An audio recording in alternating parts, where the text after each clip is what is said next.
बादशाह अकबर के शयन कक्ष में सफाई करते हुए एक सेवक के हाथ से गिरकर उनका पसंदीदा फूलदान टूट गया। फूलदान टूटने पर सेवक घबरा गया। उसने चुपचाप फूलदान के टुकड़े समेटे और उन्हें बाहर फेंक आया।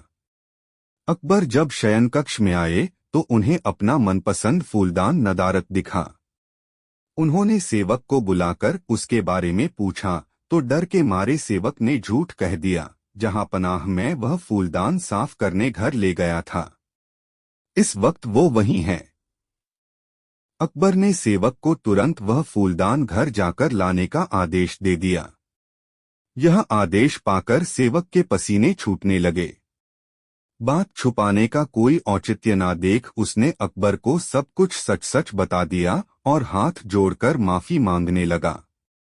अकबर फूलदान टूटने की बात पर तो उतने नाराज नहीं हुए, लेकिन उन्हें सेवक का झूठ बोलना हजम नहीं हुआ और उन्होंने उसे फांसी की सजा सुना दी। सेवक गिड़गिड़ाता रहा, लेकिन अकबर ने उसकी एक न सुनी। अगले दिन अकबर ने दरबार में इस विषय को चर्चा का मुद्दा बनाया और दरबारियों से पूछा, क्या आप में से किसी ने कभी झूठ बोला है? सारे दरबारियों ने एक स्वर में इनकार कर दिया। जब अकबर ने बीरबल से पूछा तो बीरबल बोला, जहां पनाह, हर इंसान कभी ना कभी झूठ बोलता है। मैंने भी बोला है। मुझे लगता है कि जिस झूठ से किसी को नुकसान न पहुंचे उसे बोलने में कोई बुराई नहीं है। बीरबल की बात सुनकर अकबर गुस्सा हो गए। उन्होंने उसे फांसी की सजा तो नहीं सुनाई, किंतु उसे अपने दरबार से निकाल दिया। बीरबल तुरंत दरबार छोड़कर चला गया। उसे अपनी चिंता नहीं थी, किंतु बिना बात के सेवक का फांसी पर चढ़ जाना उसे गंवारा नहीं था। वह उसे बचाने की युक्ति सोचने लगा। कुछ सोच विचार उपरांत उसने घर की जगह सुनार की दुकान की राह पकड़ ली। सुनार को उसने सोने से धान की बाली बनाने कहा। अगली सुबह सुनार ने बीरबल को सोने की बनी धान की बाली बनाकर दे दी, जिसे लेकर बीरबल अकबर के दरबार पहुंचा।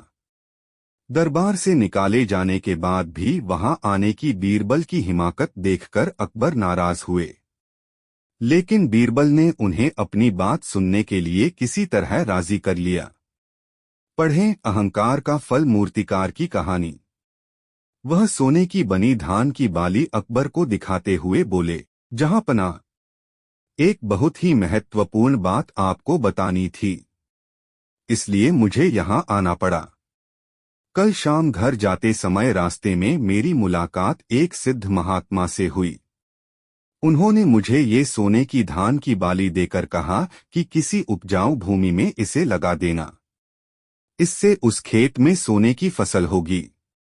मैंने एक उपजाऊ भूमि खोज ली है। मैं चाहता हूं कि सभी दरबारी और आप भी इसे लगाने उस खेत में चलें। आखिर देखें तो सही कि महात्मा की कही बात सच है या नहीं। अकबर बीरबल की बात मान गए और दूसरे दिन एक नियत समय पर खेत में पहुंचने के लिए दरबारियों को आदेशित कर दिया। अगले दिन सभी नियत समय पर खेत पर पहुंचे। अकबर ने बीरबल को सोने से बना धान का पौधा खेत में लगाने को कहा, लेकिन बीरबल ने इनकार करते हुए कहा, जहां पनाह, महात्मा ने यह पौधा देते हुए मुझे निर्देश दिया था कि जिस व्यक्ति ने कभी झूठ ना बोला हो उसके द्वारा लगाने पर ही खेत में सोने की फसल होगी। इसलिए मैं तो यह पौधा लगा नहीं सकता। कृपया आप दरबारियों में से किसी को यह पौधा लगाने का आदेश दे दीजिए। अकबर ने जब दरबारियों से धान का वह पौधा लगाने कहा तो कोई सामने नहीं आया। अकबर समझ गए कि सभी ने कभी ना कभी झूठ बोला है।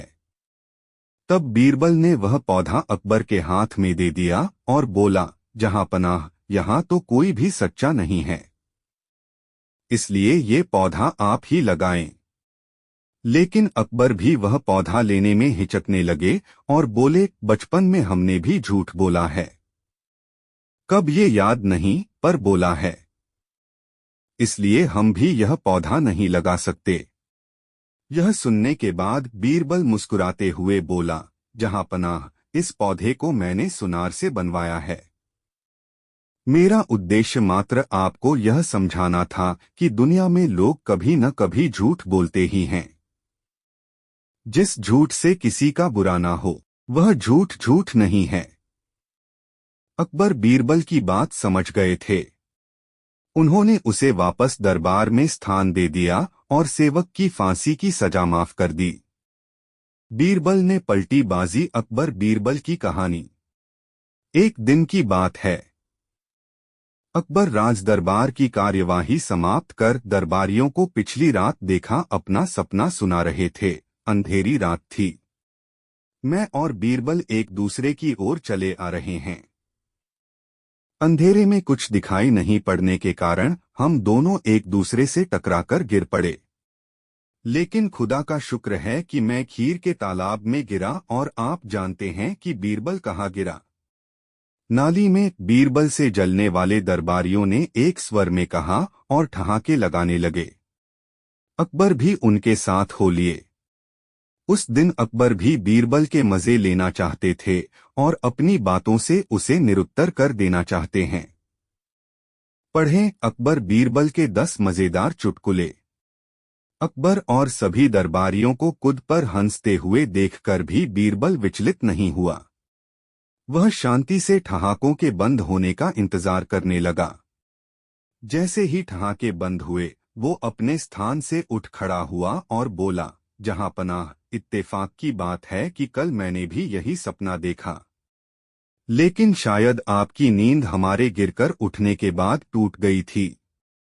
पर मैंने अंत तक सपना देखा है, इसलिए आपको बताता हूं कि आगे क्या हुआ। क्या हुआ? अकबर ने कौतूहलवश पूछा। आप खीर के तालाब से बाहर निकले और मैं नाली से बाहर निकला। खुद को साफ करने के लिए हमने पानी की तलाश की, लेकिन हमें कहीं भी पानी नहीं मिला। तब जानते हैं हमने क्या किया? क्या किया? अकबर का कौतूहल बढ़ता जा रहा था। एक दूसरे को साफ करने के लिए हम एक दूसरे को चाटने लगे। बीरबल ने मुस्कुराते बोला। यह सुनना था कि शर्म के मारे अकबर का चेहरा लाल हो गया। बीरबल ने बाजी पलट दी थी। उस दिन उन्होंने कसम खाई कि अब कभी भी बातों में बीरबल से नहीं उलझेंगे। बीरबल और पानवाला की कहानी। एक दिन अकबर को पान खाने की तलब हुई। उन्होंने अपने कास पान वाले को बुलवाया और उससे पान पेश करने को कहा। पान वाले ने बिना देर किए पान बनाया और उसे अकबर को दे दिया। अकबर ने चुपचाप पान खाया। फिर पान वाले से बोले, जाओ आधा किलो चूना लेकर आओ। पान वाला तुरंत दुकान की ओर भागा। जिस रास्ते से वह दुकान की ओर जा रहा था, उसी रास्ते से बीरबल महल की ओर आ रहा था। उसने पान वाले को जल्दी जल्दी कहीं जाते हुए देखा तो पूछ लिया, कहो भाई, इतनी जल्दी में कहाँ जा रहे हो? पान वाले ने बीरबल को पूरी बात बता दी। पूरी बात सुनने के बाद बीरबल बोला, ठीक है भाई, तुम जाओ दुकान से चूना खरीद लो, लेकिन एक बात ध्यान रखना, बादशाह सलामत के पास जाने के पहले ढेर सारा घी पीकर जाना। पान वाले को बीरबल को ये बात समझ नहीं आई। उसे हैरान देखकर बीरबल बोला, हैरान मत हो, मैंने जैसा कहा है वैसा ही करो। मैं भी राजमहल पहुंच रहा हूं, वहां तुम्हें पूरी बात बताऊंगा। पानवाला बीरबल के कहे अनुसार ढेर सारा घी पीकर अकबर के पास पहुंचा। वहां पहुंचकर उसने आधा किलो चूना उनके सामने पेश किया। चूना देखकर अकबर ने पानवाले को आदेश दिया, ये पूरा चूना तुम्हें अभी हमारे सामने खाना होगा। अकबर के आदेश का पालन करते हुए पानवाले ने पूरा चूना खा लिया। चूना खाने के बाद भी जब वह सही सलामत अकबर के सामने खड़ा रहा तो अकबर को हैरानगी हुई। उन्होंने पूछा, इतना सारा चूना खाने के बाद भी तुम सही सलामत कैसे हो? तब पानवाले के बताया कि वह ढेर सारा घी पीकर आया है और ऐसा उसने बीरबल के कहने पर किया है। अकबर ने बीरबल की ओर नजर घुमाई तो बीरबल बोल पड़ा, जब मुझे पान वाले ने बताया कि पान खाने के बाद आपने बिना कुछ कहे उसे आधा किलो चूना लाने के लिए कहा है, तो मुझे शक हुआ कि गलती से उसने पान में ज्यादा चूना डाल दिया होगा और आपके मुंह में छाले हो गए होंगे। सबक सिखाने के लिए आपने उसे इतना चूना लाने के लिए कहा होगा। हुजूर, इतना चूना खाने के बाद बेचारा पान वाला जान से जाता।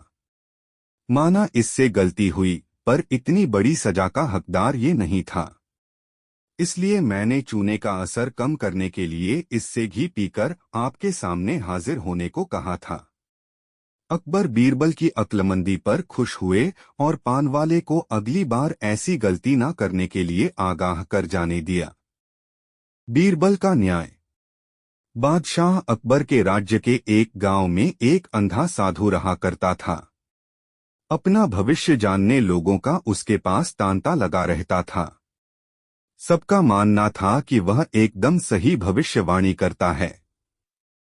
एक दिन गांव में रहने वाले एक आदमी का रिश्तेदार अपनी भतीजी का इलाज कराने उसके घर आया। उस बच्ची के माता पिता की उसकी आंखों के सामने ही हत्या कर दी गई थी। तब से वह बीमार रहा करती थी। गांव में रहते हुए एक दिन बच्ची की नजर अंधे साधु पर पड़ी। उसे देखते ही वह चीख पड़ी, इसने अम्मी अब्बू को मारा है। बच्ची के इस इल्जाम पर अंधा साधु नाराज हो गया। उसने उसके रिश्तेदारों को कहा, मुझ अंधे पर यह कैसा इल्जाम लगा रही है? तुम्हें इसे समझाना चाहिए। साधु से माफी मांगकर बच्ची के रिश्तेदार घर चले आए। घर पर बच्ची पूरे दिन रोती रही और यही कहती रही कि वह साधु ही उसके माता पिता का हत्यारा है। आखिरकार सबको उसकी बात पर यकीन आ गया और उन्होंने तय किया कि वे उस संबंध में बीरबल से मदद मांगेंगे। वे बीरबल के पास पहुंचे और उसे पूरी बात बता दी। पूरी बात जानकर बीरबल बोला, आप लोग बादशाह अकबर के दरबार में जाकर इंतजार करो, मैं कुछ देर में आता हूं। उन्होंने वैसा ही किया। इधर बीरबल ने अंधे साधु को भी अकबर के दरबार में आमंत्रित कर लिया। साधु के दरबार में पहुंचने पर बीरबल ने अकबर और सभी मंत्रियों के सामने अपनी तलवार निकाल की और साधु को मारने के लिए उसके करीब ले गया। यह देख साधु घबरा गया और उसने अपने कपड़ों के पीछे छुपाकर रखी तलवार निकाल ली। बीरबल समझ गया कि साधु अंधा नहीं है, बल्कि वह अंधा होने का दिखावा कर रहा है। उसने सारा माजरा अकबर को बताया और बच्ची को न्याय दिलाने की गुजारिश अकबर से की। अकबर ने सैनिकों को आदेश दिया कि वे साधु को बंदी बना लें। साधु से बंदीगृह में कड़ाई से पूछताछ की गई तो उसने अपना अपराध कबूल कर लिया। उसे फांसी की सजा सुनाई गई। इस तरह बीरबल की सूझबूझ से बच्ची को न्याय मिल सका। बीरबल की चित्रकारी। बादशाह अकबर अक्सर अपने दरबारियों से कुछ अजीबोगरीब काम करने कहते रहते थे और न कर पाने पर बहुत नाराज हुआ करते थे। एक दिन भरे दरबार में उन्होंने बीरबल से कहा, बीरबल, मैं चाहता हूं कि तुम अपने कल्पना शक्ति का इस्तेमाल कर एक ऐसा चित्र बनाओ जिसे देखकर मैं खुश हो जाऊं। बीरबल को चित्रकारी नहीं आती थी। वह अकबर से बोला, हुजूर, मैं तो आपका मंत्री हूं, मैं कैसे चित्र बना सकता हूं? मुझे तो चित्रकारी आती ही नहीं है। बीरबल के जवाब पर अकबर नाराज होते हुए बोले, मैं कुछ सुनना नहीं चाहता। तुम्हें हर हाल में मेरा हुक्म मानना होगा। यदि एक सप्ताह के अंदर तुम अपनी कल्पना शक्ति का इस्तेमाल कर चित्र बनाकर नहीं लाए तो तुम्हें फांसी पर लटका दिया जाएगा। मरता क्या न करता। बीरबल को अकबर का हुक्म मानना ही पड़ा। वह घर लौट आया और सोचने लगा कि कैसे अपनी जान बचाई जाए। आखिरकार उसे एक उपाय सूझ ही गया। फिर वह एक सप्ताह तक आराम से घर पर रहा। एक सप्ताह बाद जब वह अकबर के दरबार में गया तो साथ में एक चित्र भी लेकर गया। वह चित्र उसने एक कपड़े से ढक रखा था। अकबर बीरबल को देखकर खुश हो गए कि उसने उनका हुक्म माना है। लेकिन जैसे ही उन्होंने चित्र के ऊपर से कपड़ा हटाया, उनका चेहरा उतर गया। दरबारी भी हैरान हो गए कि एक पल में बादशाह की खुशी कहाँ गायब हो गई। सबने बीरबल के द्वारा लाए चित्र को देखा। उसमें एक कोरा कागज भर था, जिसमें चित्र का कोई नामो निशान नहीं था। आगबूला होते हुए अकबर ने बीरबल से पूछा, बीरबल ये क्या है? बीरबल बोला, हुजूर, आपका हुक्म बजाकर लाया हूं। अपनी कल्पना शक्ति का पूरा इस्तेमाल कर मैंने ये चित्र बनाया है। ये कोई चित्र है? क्या बनाया है तुमने? अकबर अब भी गुस्से में थे।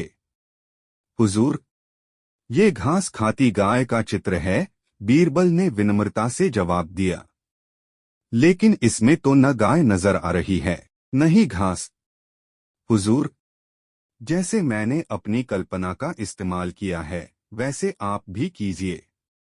इस चित्र में घास नहीं है, क्योंकि घास गाय खा चुकी है।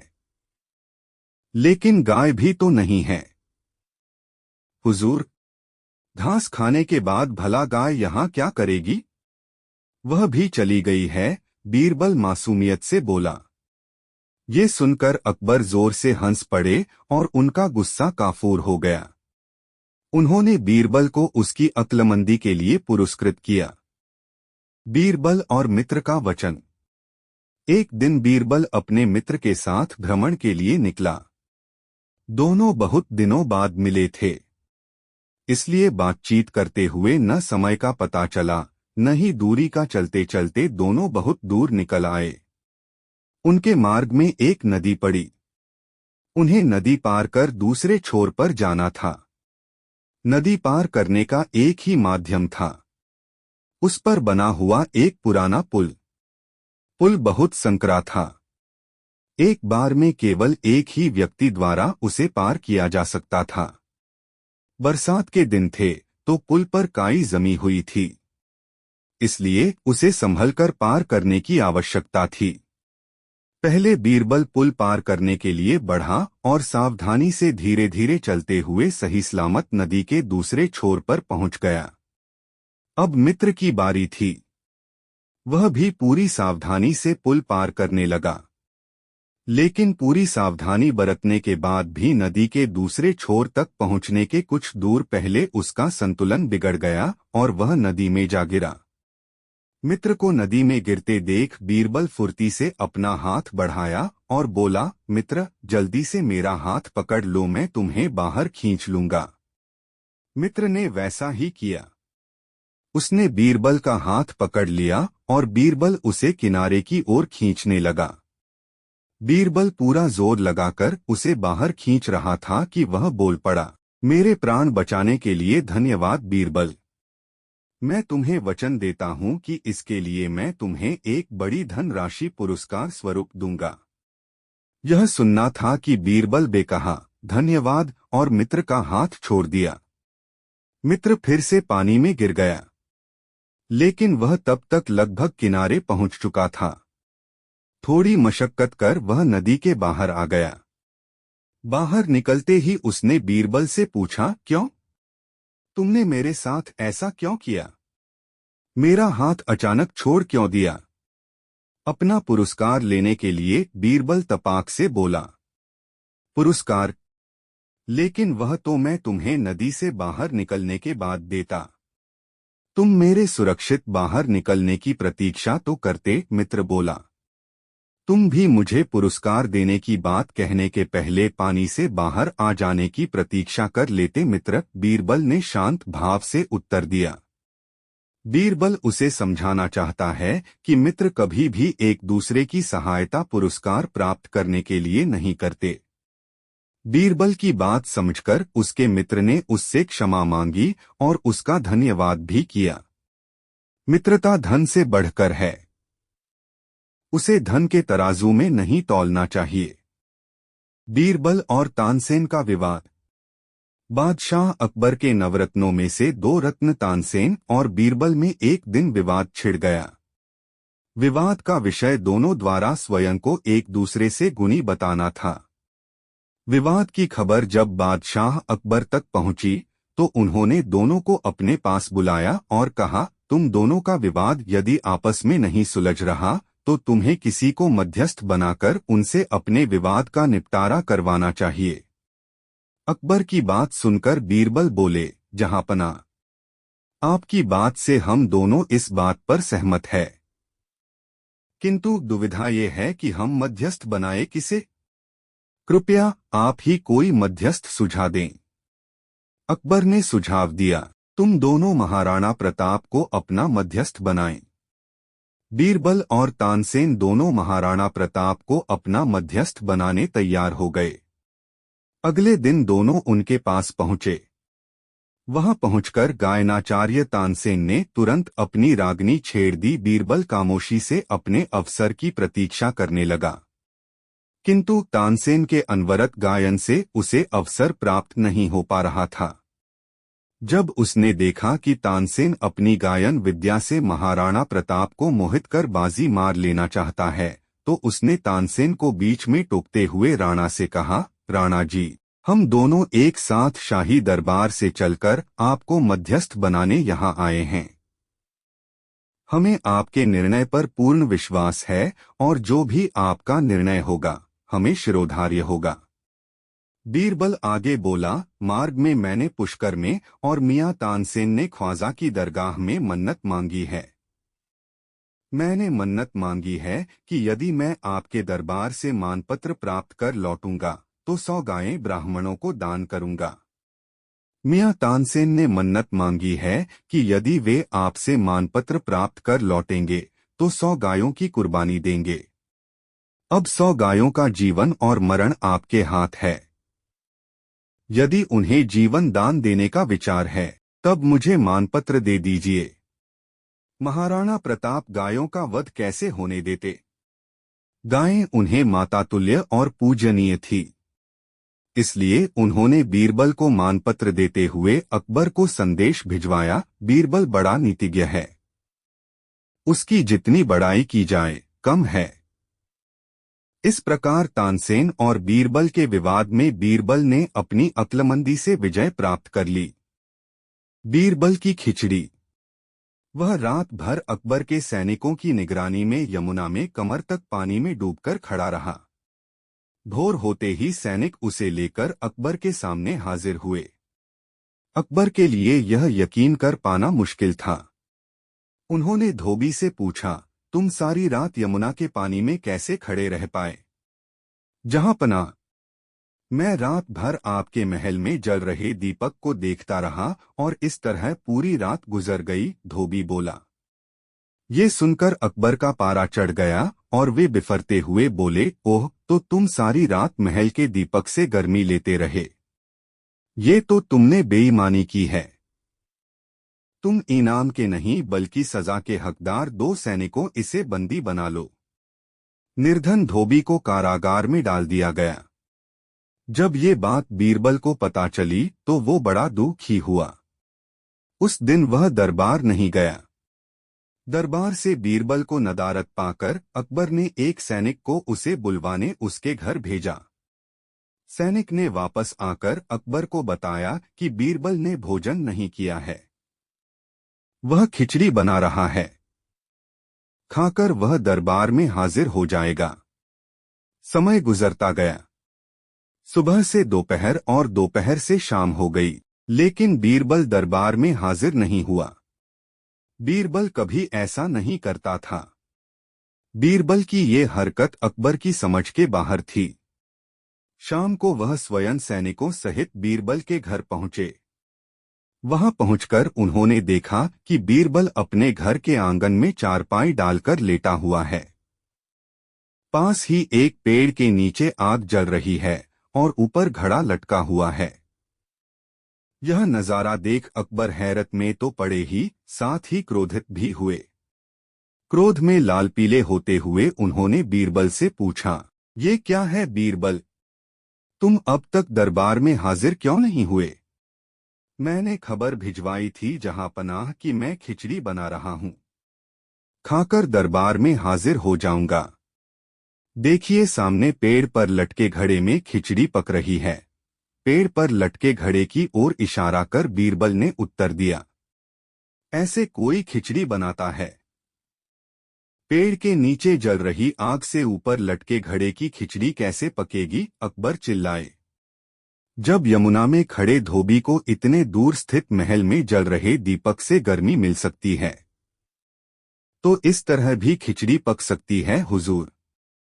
यहाँ तो आग उस दीपक की तुलना में निकट ही है। बीरबल झट से बोला। बीरबल की बात सुनकर अकबर का गुस्सा शांत हो गया।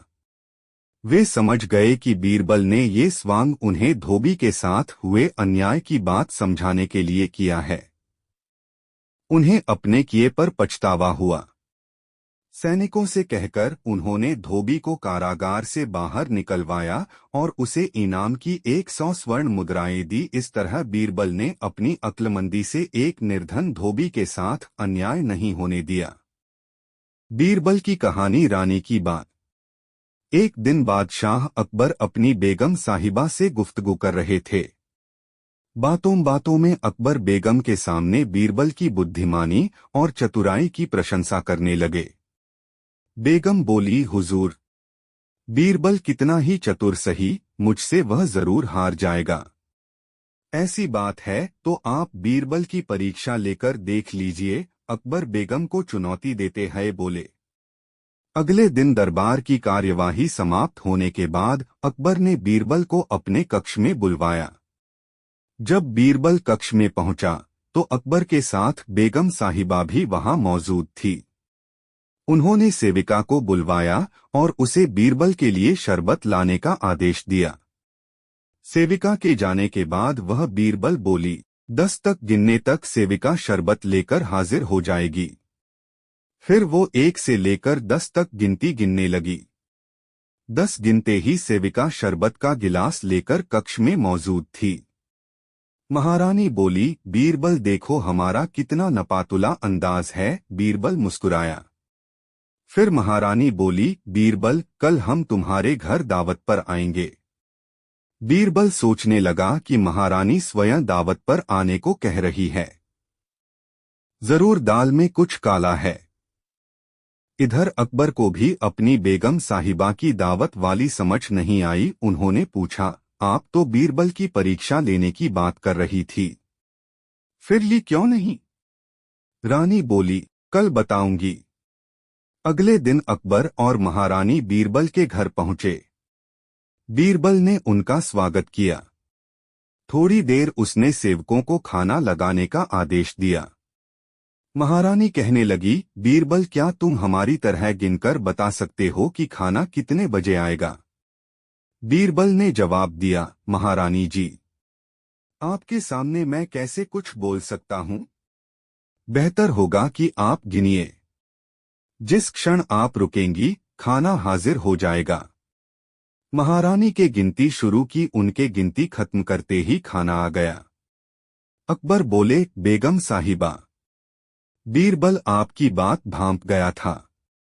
अब तो आप शर्त हार गई हैं। मान लीजिए बीरबल को चतुराई में कोई नहीं हरा सकता।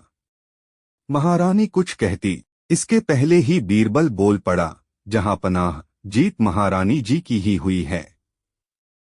खाना तो इनके गिनने पर ही आया। यह सुन रानी बोली, बीरबल तुम्हारी बुद्धिमानी और चतुराई का कोई सानी नहीं। तुमने हमें हराया भी तो जिताकर। अधर महल बीरबल की कहानी। एक दिन दरबार के कामकाजों से निवृत्त हो बादशाह अकबर बीरबल के साथ गपशप कर रहे थे। उसी दौरान उनमें एक अधर महल निर्मित करने की इच्छा जागृत हुई। इस अभिप्राय से प्रेरित होकर वे बोले, बीरबल क्या तुम मेरे लिए एक अधर महल बनवा सकते हो? बनवाना तुम्हारा काम है और खर्चा करना मेरा। बीरबल ने सोच विचार कर उत्तर दिया, जहांपना, थोड़ा ठहर कर महल बनवाने का कार्य आरंभ करूंगा। इस कार्य के लिए कुछ मुख्य सामानों का संग्रह करना पड़ेगा। अकबर राजी हो गए। फिर बीरबल ने दूसरी बात छेड़ दी और अकबर का दिमाग दूसरे विषय में उलझाकर घर लौट आया। दूसरे दिन उसने बहेलियों को धन देकर जंगल से तोतों को पकड़ लाने का आदेश दिया। आदेश का पालन करते हुए बहेलिये उसी दिन सैकड़ों तोते पकड़ लाए। बीरबल ने चुनकर कुछ तोतों को खरीद लिया और उनके प्रशिक्षण का कार्य अपनी पुत्री को सौंपकर दरबार के नित्य प्रतिदिन के कार्य में संलग्न हो गया। कुछ ही दिनों में बीरबल की पुत्री ने तोतों को प्रशिक्षित कर दिया। जब बीरबल ने उनकी परीक्षा ली तो वे उसकी मर्जी के मुताबिक निकले। फिर क्या था, वह तोतों को लेकर दरबार चला गया। वहां उन्हें दीवाने कास में बंद कर वह सीधा अकबर के पास गया। दीवाने कास में वे पिंजड़े से बाहर निकालकर छोड़ दिए गए थे। सारे दरवाजे बंद थे। प्रशिक्षण अनुसार सभी तोते भीतर ही भीतर राग अलाप रहे थे।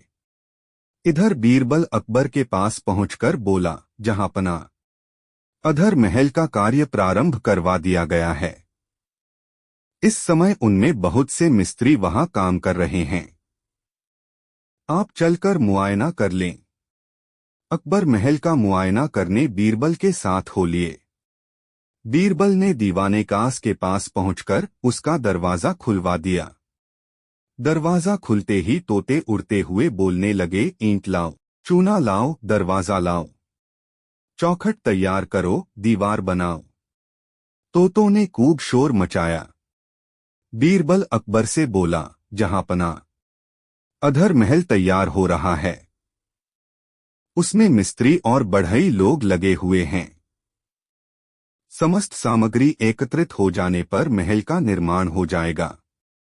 बीरबल की बुद्धिमानी देख अकबर खुश हो गए और उसे पुरस्कृत किया।